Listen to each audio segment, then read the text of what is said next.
Hello students, topic for today's lecture is healthcare as an issue at the national.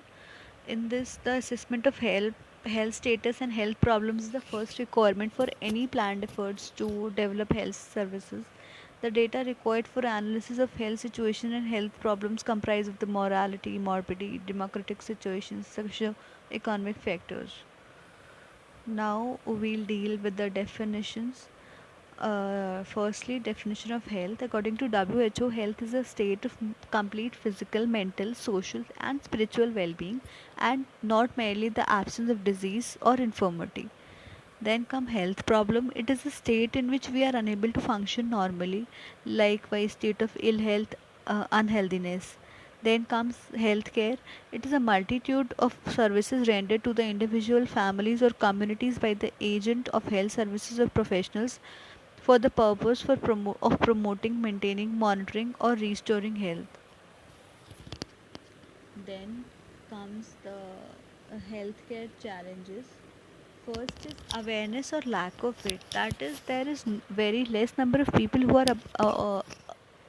are aware about the important issues regarding their own health.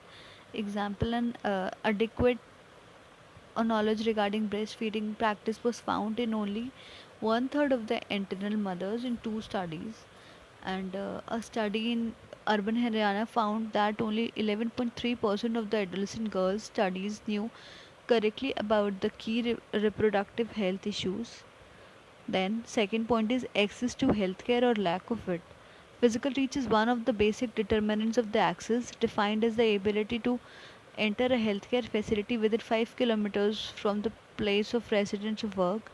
There are there are various primary health issues which lacked infrastructure like beds, wards, toilet, drinking water facilities, regular electricity.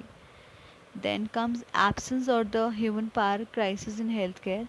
There is lack on trained doctors in the hospital. Shortage of manpower is also there. Then is affordability or the cost of healthcare. There is a lack of regulation in the private sector and the consequent variation in the quality and all the cost of services. Then comes the accountability. A good communicator is better placed to deal with the pressures of the relationship with client, employer, poor colleagues, friend, or family.